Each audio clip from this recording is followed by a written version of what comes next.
Hey guys, welcome back to my channel. For those of you who are new here, I'm Rachel and I'm a homeschooling mama of 4. And for today's video, I'm just going to give you guys an inside look at how I do all about reading with my kids. So to start with, I just want to let you guys know that I do not follow the all about reading lesson step by step. I incorporate all about reading and the good and the beautiful language arts together, and I tweak the all about reading curriculum to fit my kids' needs. I do not feel like they have a long enough attention span to fit the lesson, the activities, the fluency sheets, the readers, all of it together. And honestly, I feel like after we do the lesson and we do the practice words on the word cards and a little bit of the fluency sheet, I have found that for most lessons, my kids are ready to move on to the story part of all about reading. I realized with my kids at least that actually getting more frustrated by being forced to complete the entire lesson, including the activity sheets and the fluency sheets and the readers, than if I just would have shortened the lesson to begin with and just did the lesson, a few words off the fluency sheet that I thought would give them the most trouble with applying the concept. And then the next lesson, we would just move on to the reader. Although I would like to go back and be able to show you guys how my kids did all about reading level 1 and how they got the sounds of the letters correctly, it just wouldn't be very authentic because they have seen it, they've done it, they're confident with it. But the method that I'm using today to show you guys how we do all about reading level 3 is the exact same method that we used for all about reading level 1 and 2. So the only difference is it's just a little bit more advanced concepts, but I did the exact same thing for all levels.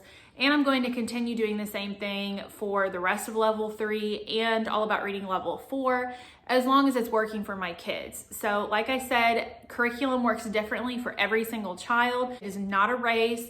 There was times when my daughter was way ahead of my son, and then there were times that my son was getting through a lesson quicker than my daughter, and that was totally okay for us because all kids learn at different paces. Some kids have speech difficulties, some kids have additional learning disabilities.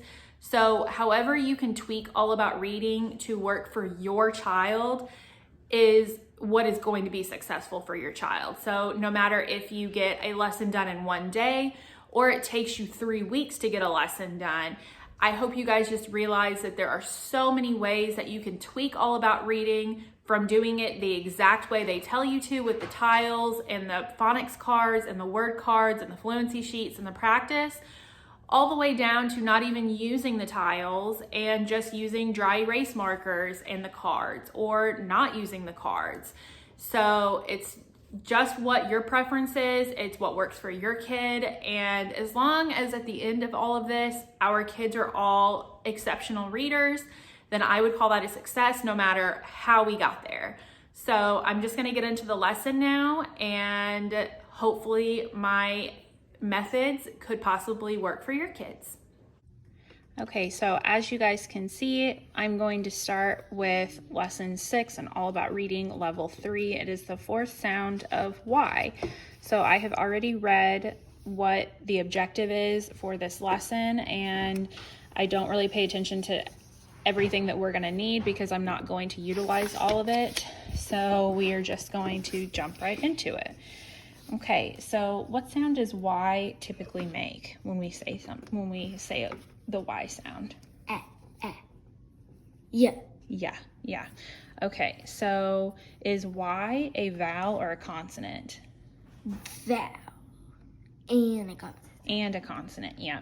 So we know when Y is at the beginning of a word, it is a consonant. Okay? If it's at the end, it's a vowel. Yes, so when Y is at the beginning of the word, it is always a consonant, but sometimes a Y can be at the end of the word. And what is it typically? A vowel or a consonant? Vowel. A vowel. Okay, so how many syllables are in the word shy? I. Not sounding it out, syllables. So clap if you need to for shy. I. Free. When you say shy, do you say I or do you say shy? Oh, shy. Shy. Shy. So One. It has one syllable. Good. So at the end of one syllable words, the letter Y says I. Shy. Is Y in an open or closed syllable? Open. It is in an open. Good job. So let's erase this.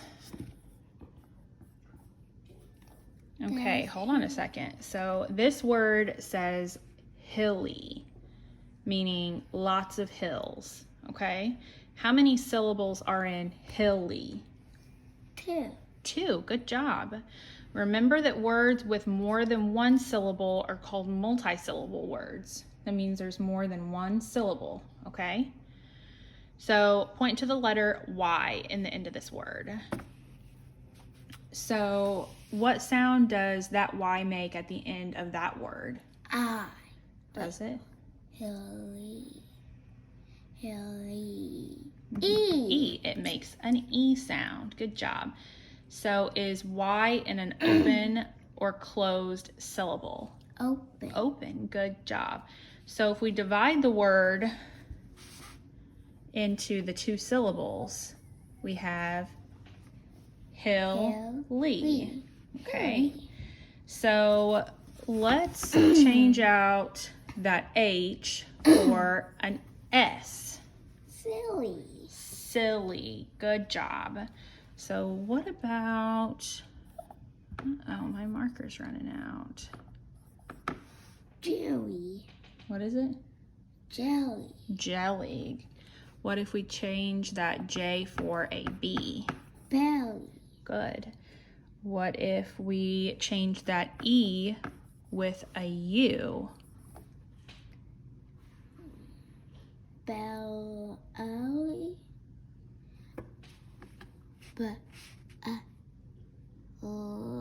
Yeah. Belly. Belly. Well, that's belly right here. So we know that E makes that eh sound, so we know that U is not. Why don't we build that word with our tiles?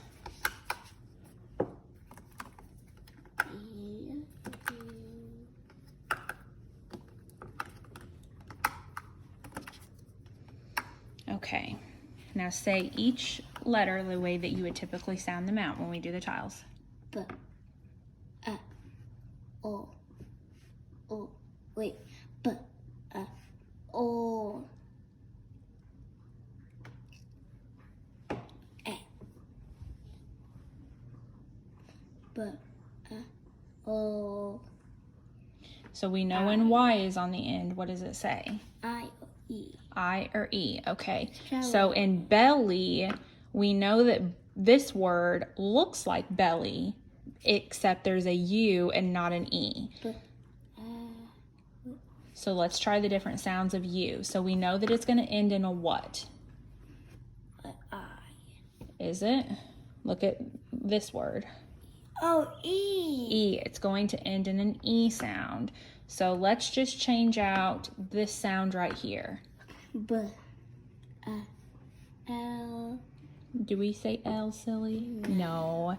And when there's 2 letters that are the same right next to each other, do we say L, or do we make it one sound? One sound.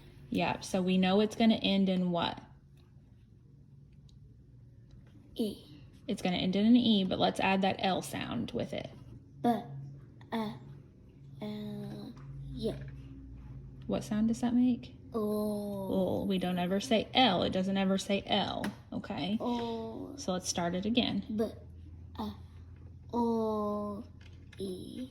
Bully. Good job, bully. Great, that was wonderful.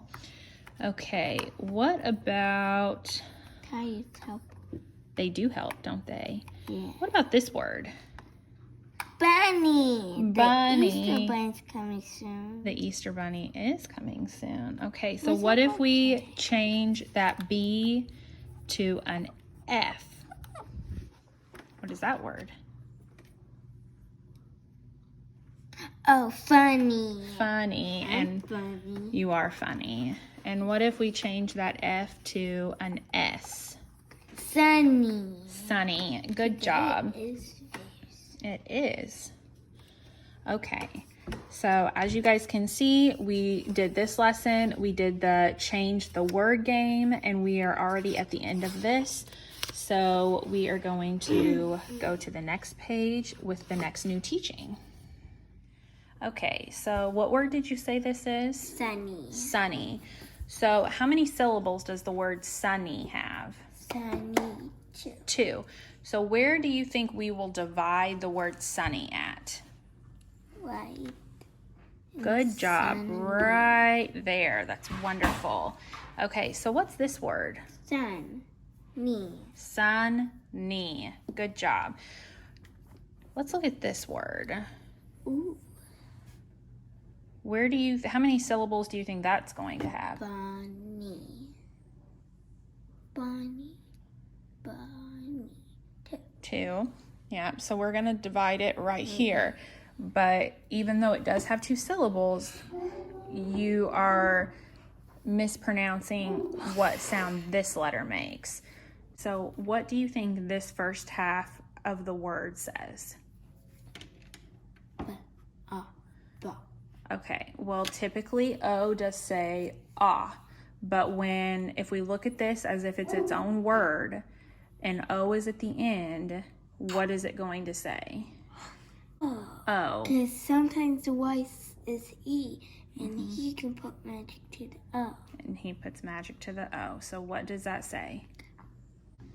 Bow. Knee. Bony. Good job. So let's trade that B for a P.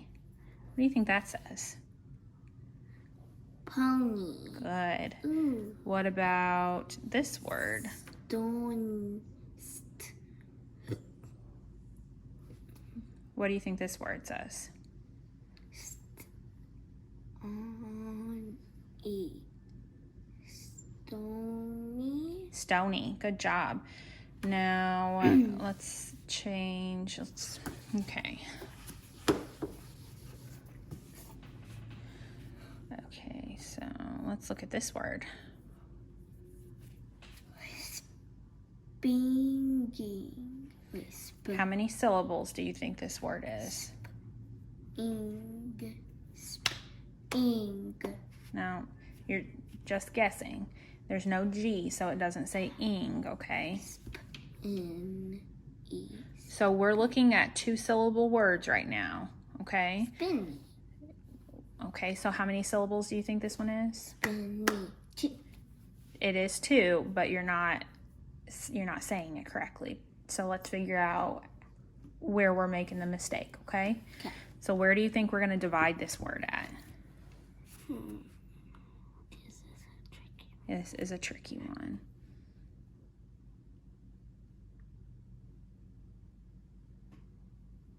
White. We're going to divide the word right here, okay? So what do you think this word says? Okay. I's at the end of this first half of the word. Spiny. What about this word? Twin. Wait.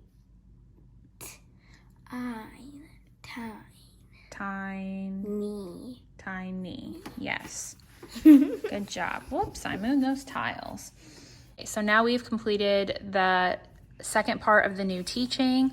We are going to skip these activity sheets and we are going to go straight to the practice reading words, but I am not going to use the actual cards. I'm going to see if she can get the words by looking at them, and if she cannot, then we will go back and we will pick out the cards and we will work with those and the tiles. So, okay, lean up here. Can you tell me what that is? Baby, funny, body, 15. Not 15. 50. 50. Happy, potty, sorry, Amy. Close. Army. Army, good. Shiny. Every. Good job. That was wonderful. Okay, so these are our leap words. So you know a lot of these words already from The Good and the Beautiful. I know all So these. can you tell me what they are? Pretty, would, could, should, animal, hay. Good. That is wonderful. So Danny. as you guys can see, she was able to grasp the leap words very quickly because a lot of these words are sight words that are used in The Good and the Beautiful. So she was pretty confident with them already. This is the practice fluency page that I have mentioned that is in the activity book, and it really just has a lot of the same words that we already practiced. But since she had trouble with a couple of them, I'm going to pull a few off of this practice fluency sheet and see if she can get those words. Okay, let's look at this word. Do you know what word that is? Daisy. Good. Say it together faster. Daisy. Daisy. Do you know what daisy is? Like flower. Like a flower. That is good. What Like about those? No, those aren't daisies. Those are a different kind of flower. What about this word? Foggy. Foggy.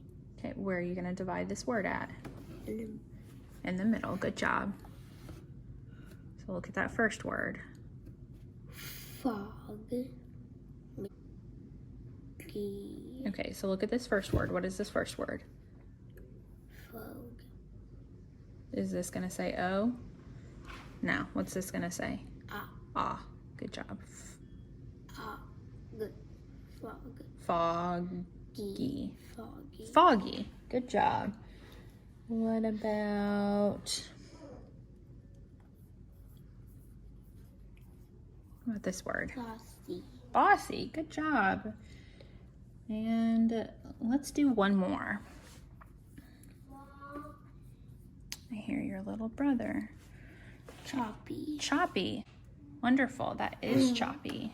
That is great. Okay, so now that we have finished our lesson for the day, we are at read aloud time, read a story or poem. Since we do The Good and the Beautiful, there is quite a bit of reading in The Good and the Beautiful language arts. So that is where we get our read aloud time here. And she also is working on her own read aloud book for Easter.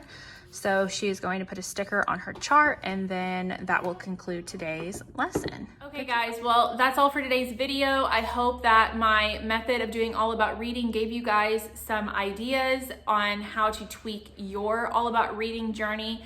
Obviously, like I said, All About Reading works differently for every single child. What works for my kids may not work for your kids, and vice versa, and that's totally okay. So as long as our kids are reading at the end of this, that is ultimately the most important thing. But I just realized pretty early on in my All About Reading journey that my kids were not into dragging out the curriculum longer than it needed to be. They knew when they understood the concept, they knew when they were confident enough to move on, and I just listened to my kids when they were confident enough, and I could tell they were confident enough to move on and not drag it out and beat a dead horse, honestly. And once I realized that I was not stuck to the curriculum the way it was exactly written, there was so much less frustration for me. There was less frustration for the kids. And it got to the point where the kids did not dread having to do the All About Reading lesson. So hopefully this video gave you guys a little bit of an insight on how curriculum works differently for every child and how there are so many kids who do All About Reading and it looks different for everyone. So my daughter has speech difficulties, my son does not. He is in kindergarten, she's in second grade. So I found a way to tweak the curriculum for both of my kids, no matter how different their learning styles are, and it has been such a success. And I absolutely love this reading program. I cannot stress enough how much I love all about reading. So if you guys are stuck, try tweaking the reading program a little bit, try taking things out, maybe add your own twists on it. Do whatever it takes to get your kids engaged and excited about reading, because reading should be pleasure. It should not be stressful. So that's all for today, guys. Thank you for being here. If you haven't already, hit that red subscribe button and like this video, and I'll be back soon. Bye.